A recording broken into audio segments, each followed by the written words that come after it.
राष्ट्रीय सवर्ग समाज पार्टी की ओर से आज दिनांक 13/10/2024 को राष्ट्रीय अध्यक्ष रमेश त्यागी के आदेशानुसार जिला अध्यक्ष सरस्वती कोरी के माध्यम से जिला पंचायत चुनाव मिशन 2026 को देखते हुए प्रदेश में सदस्यता अभियान एवं जिला पंचायत सीटों का बंटवारा एवं सामाजिक मुद्दे पर चर्चा सदस्यता अभियान 2024 शुरू किया, जिसमें उपस्थित लोग थे परमजीत, मोहित कुमार, आकर्षक प्रताप, हरिकेश, अमरजीत, अनुराग, विश्राम और इस प्रकार से तमाम सैकड़ों लोग वहां पे उपस्थित रहे।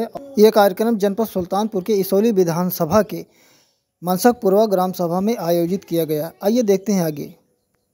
नमस्कार, मैं हूं सूरज प्रताप और आप देख रहे हैं जिला न्यूज़। इस समय मैं उपस्थित हूं जनपद सुल्तानपुर के मनसकपुरवा ग्राम सभा है ना, और यहाँ पे काफी लोग यहाँ पे जो उपस्थित हैं। आज ये क्या कौन सा आप सदस्यता अभियान जो चालू किया है राष्ट्रीय सवर्ग समाज पार्टी का, तो आज का ये आपने जो भीड़ इकट्ठी की, इस भीड़ इकट्ठी करने का उद्देश्य क्या रहा? सबसे पहले तो आप अपना परिचय दीजिए और अपने बारे में बताइए। बहुत बहुत धन्यवाद पत्रकार महोदय जी। मैं राष्ट्रीय सवर्ग समाज पार्टी का मैं प्रदेश अध्यक्ष हूं और राष्ट्रीय प्रवक्ता हरिशंकर राव एडवोकेट। और आज यहाँ ये भीड़ मनसापुर ग्राम सभा, इस मनसा का पूर्वा ग्राम सभा है और इसौली विधानसभा के अंतर्गत जनपद सुल्तानपुर में राष्ट्रीय सवर्ग समाज पार्टी के बैनर तले सदस्यता अभियान जो है ये लगातार चल रहा है। और पार्टी के राष्ट्रीय अध्यक्ष माननीय रमेश कुमार त्यागी जी के आह्वान पर निर्देशानुसार मिशन 2026 जिला पंचायत को देखते हुए ये सदस्यता अभियान चल रहा है। पूरे प्रदेश में राष्ट्रीय सवर्ग समाज पार्टी का सदस्यता अभियान चल रहा है और आज इस इसौली विधानसभा में मनसा के पूर्वा में पार्टी के सभी लोगों ने, ग्रामवासियों ने पार्टी का स्वागत किया और हम सबका भी सम्मान बढ़ाया है। इन सभी लोग पूरी तरीके से पार्टी में जो है शामिल हुए हैं और आने वाले समय में राष्ट्रीय सवर्ग समाज पार्टी पूरी तरीके से गरीब मजदूर मजलूमों के लिए ये रोटी कपड़ा मकान सुरक्षा सम्मान रोजगार स्वास्थ्य देने का काम करेगी। इनके हक अधिकार की लड़ाई जो है पूरी तरीके से लड़ने का काम करेगी। आपने जो ये पार्टी बनाई है इसका आपने राष्ट्रीय सवर्ग समाज पार्टी रखा है। सवर्ग का मतलब आपने क्यों रखा है? सवर्ग का मतलब होता है जिस तरीके से भारतीय संविधान में समता मूलक समाज की स्थापना है, उसी तरीके से ये सभी वर्गों के लिए जो है ये राष्ट्रीय सवर्ग समाज पार्टी बनाई गई है कि जो हमारे खासकर जो है जो गरीब मजदूर मजलूम लोग हैं उनकी प्राथमिकता को देखते हुए सबसे पहले जो है उनकी व्यवस्था रोटी कपड़ा मकान सुरक्षा सम्मान रोजगार स्वास्थ्य जो है देने का हम लोग काम करेंगे। और इसमें किसी भी प्रकार का कोई भी जाति मानसिकता, कोई जाति भेदभाव जो है इस पार्टी बैनर तले नहीं है। इसमें जो है सभी लोगों को जो भारतीय संविधान में समता मूलक समाज से समानता की बात जो बाबा साहब कह गए हैं, उसी जो है समता की बात को लेकर राष्ट्रीय सवर्ग समाज पार्टी जो बनाई गई है। तो ये सवर्ग मतलब सारे वर्गों के लिए बनाया गया है। सारे वर्गों में जैसे क्या केवल SC/ST के लिए या फिर सारे SC/ST के साथ OBC जितने भी हैं, OBC माइनॉरिटी और जनरल सारे कैटेगरियों के लिए आपकी पार्टी बनाई गई है? देखिए पार्टी जो है जो पार्टी बनाई गई है क्योंकि भारतीय संविधान जो बनाया गया है, भारतीय संविधान भारत के संपूर्ण नागरिकों के ऊपर लागू होता है। जब क्योंकि कोई भी ऐसी पार्टी नहीं है जो कभी भी जाति मानसिकता रख के किसी एक वर्ग के लिए कोई नहीं काम किया है। बाबा साहब अंबेडकर ने भी सभी वर्गों के लिए उन्होंने जो है काम किया है और उन्होंने बाबा साहब के जैसे पूरे विश्व का लीडर कोई नहीं रहा। उनके जब भी उनको भी संविधान लिखने की बात आई तो बाबा साहब अंबेडकर ने सभी वर्गों के लिए समान रूप से जिस तरीके से संविधान को लिखा है उसी तरीके से जो है ये पार्टी भी सभी लोगों के लिए जितनी जिसकी संख्या है उतनी उसकी जो है हिस्सेदारी होगी। अच्छा। जितनी जिसकी संख्या होगी उसकी उतनी हिस्सेदारी होगी। अभी आप बात कर रहे थे कि मतलब संविधान की अगर बात कर रहे हैं तो संविधान में सबको बराबर का अधिकार दिया है, लेकिन आरक्षण को लेकर आज समाज में काफी बड़ी विडंबना खड़ी हो चुकी है। काफी लोग कहते हैं कि आरक्षण को भीख बता रहे हैं, तो क्या इस पर आप क्या कहेंगे? देखिए, आरक्षण जो है, ये बहुत अच्छी बात आपने कहा पत्रकार महोदय जी। आरक्षण जो है ये भीख नहीं है, ये आरक्षण जो है एक पूना पैठ का एक समझौता है जो कि गांधी और बाबा साहब अम्बेडकर के बीच हुआ था। जिस समय गोलमेज सम्मेलन हुआ था, बाबा साहब भारत का नेतृत्व करने वाले पहले व्यक्ति थे, और जिसको ये आरक्षण मिला है, जिस दबे कुचले सताए व्यक्ति को, जिसको आज तक जो अछूत जिसको कहा जाता है, अनटचेबल, जिसको इक्वलिटा मतलब इक्वलिटी कह सकते हैं कि मतलब जिसको समानता ही नहीं मिला है, उसको जो है बाबा साहब जब वहां से अधिकार इन लोगों को लेके आते हैं, इन जो अनुसूचित जाति के व्यक्ति हैं जिसको 2 वोट देने का अधिकार था और पृथक निर्वाचन क्षेत्र, इसी समझौता हुआ है कि बाबा साहब जो है, अगर आज ये हम प्रदेश की बात करते तो आज जो है जो वोट देते हम आप, एक उसमें जो 403 सीटें हैं उसमें आधी सीटें जो है वो अनुसूचित जाति के लिए आरक्षित होती, वो एक विधायक जो है, 200 विधायक जो है सिर्फ अनुसूचित जाति के होते।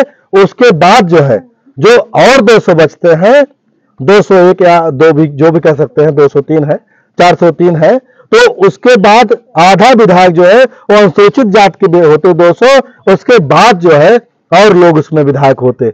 अब ये जो हमारे अनुसूचित समाज के जो लोग हैं, प्रदेश की जनता जो इस बात को सुन रही है, अगर जो है उनकी मर्जी कहती तो वो उनको वोट देते, मर्जी कहती तो वोट नहीं देते। तो इसी यही समझौता हुआ कि पृथक निर्वाचन क्षेत्र और 2 वोट देने का अधिकार।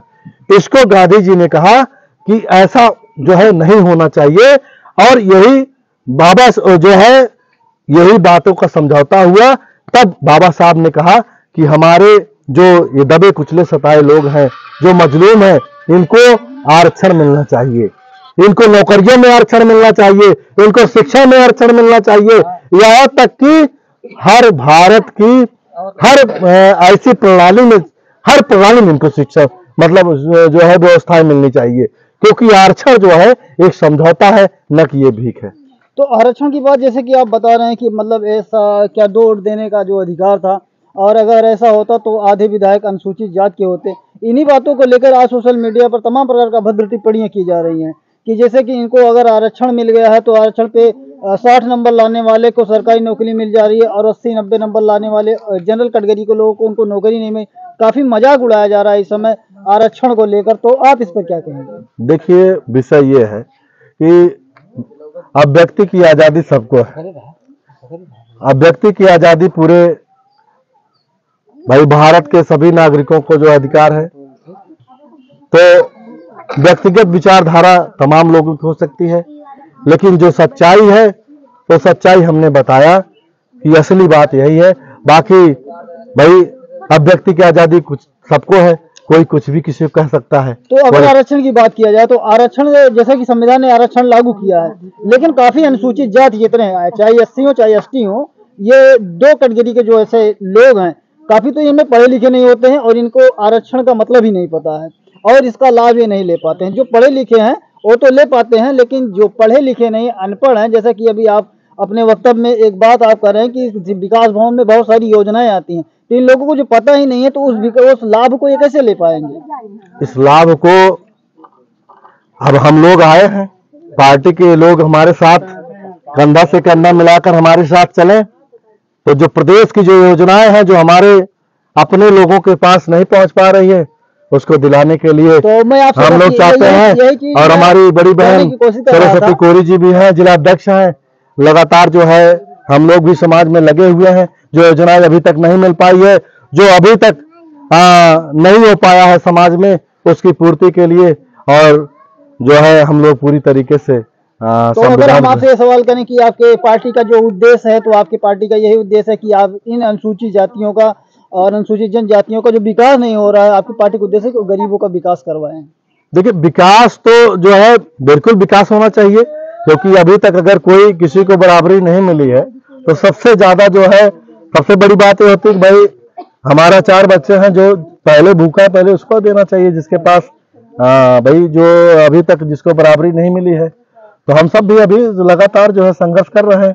तो क्या लगता है कि आप जो ये योजना जब चलाए हैं तो इससे क्या लगा, लोग कितने लोग जुड़ रहे हैं? ये योजना नहीं, ये एक मौका है। हाँ, वही मौका। ये जैसे आज जो है, जैसे मैं आया हूं तो ये एक मौका है, और सत्ता भी एक मौका होता है। सत्ता जो है एक मौका है, और वो ऐसा सत्ता होना चाहिए समता मूलक समाज की स्थापना करे, और उसी सत्ता को जो है हम ऐसे जो है जो निर्बल लोग हैं उनको मैं स्थापित करने का काम करूंगा, और मेरी पूरी पार्टी जो है उनको स्थापित करने के लिए पूरी तरीके से संविधान के जो है साक्षी मान के पूरी ये आपकी पार्टी जो है कि किस हद तक मजबूत हो रही है? पूरी तरीके से मजबूत है। पूरे प्रदेश में हम लोग लगातार सदस्यता अभियान चल रहा है, और हम लोग मिशन 2026 का जो है पूरी तरीके से पूरे प्रदेश में जो है मिशन 2026 जिला पंचायत की लगभग पूरे प्रदेश में हम लोग जो चुनाव लड़ेंगे। तो क्या लगता है कि मतलब ये आपकी जो पार्टी है क्या सुल्तानपुर या फिर उत्तर प्रदेश या पूरे भारत में है? नहीं, देखिए, ये तो इसका विस्तार तो बहुत सारी चीजें हैं, जो कि आप भी पत्रकार हैं, उसको आप समझ सकते हैं। गूगल पर तमाम चीजें हैं, हमारे पार्टी के बारे में भी आप जान सकते हैं। तो लगभग सबसे पहले तो उत्तर प्रदेश की, पूरे प्रदेश की हर सीटों पर जो है हम लोग जिला पंचायत जो है लड़ाने का काम करेंगे, और सभी नेताओं को जो है जिला पंचायत बनाकर जो है जिला पंचायत में पहुंचाने का। तो सबसे पहले आपका जो उद्देश्य है कि आप सबसे पहले जिला पंचायत के लिए तैयारी कर रहे हैं? हाँ, जिला पंचायत के लिए अभी से जो है, जो भी हमारे इस पूरे प्रदेश में, मैं खासकर प्रदेश के लिए मैं कहना चाहता हूं कि जो पढ़ा लिखा व्यक्ति हो, जो नहीं भी पढ़ा लिखा हो, अगर वो चाहता है कि मुझे भी जिला पंचायत बनना चाहिए, तो मात्र एक राष्ट्रीय सवर समाज पार्टी है पूरी तरीके से आह्वान करती है, और पूरी तरीके से उसको मौका देने के लिए तैयार है। जिस तरह से आज अगर देखा जाए तो माननीय कांशीराम साहब ने जब बहुजन समाज पार्टी की स्थापना की थी, बहुत सारे नेता जो पहले नेता नहीं होते थे, विशेषकर SC ST और OBC समाज के जो लोग होते थे, नेता नहीं होते थे, अन्य पार्टियों ने मौका नहीं दिया। लेकिन BSP जब आए तो BSP में काफी लोग गए, और BSP ने बहुत सारे नेताओं को तैयार किया। लेकिन वही नेता जब तैयार हो गए, तैयार होने के बाद उन्होंने BSP पार्टी को छोड़कर आज अन्य पार्टियां ज्वाइन कर लिया है। तो आपको क्या लगता है, आपकी पार्टी से जो नेता तैयार होंगे क्या आपकी पार्टी में बने रहेंगे? ये व्यक्तिगत ये विचारधारा है। ये तो भाई, ये तो ये भी कहा जा सकता है कि एक पिता के 4 पुत्र होते हैं, वो खुद एक साथ जो है भोजन बना के नहीं जो है खाते हैं, अलग हो जाते हैं। तो इस पे हम आप अभी फ्यूचर में कैसे कह सकते हैं कि अभी तो फ्यूचर तो बहुत बड़ा है, अभी तो लगातार हम लोग संघर्ष कर रहे हैं। ठीक, फिलहाल आप बहुत बहुत धन्यवाद आपका। तो काफी लोग उपस्थित हुए हैं, और आपका राष्ट्रीय सवर्ग समाज पार्टी के बारे में आपका क्या विचार है, आप कमेंट करके जरूर बताइए। धन्यवाद। ओके।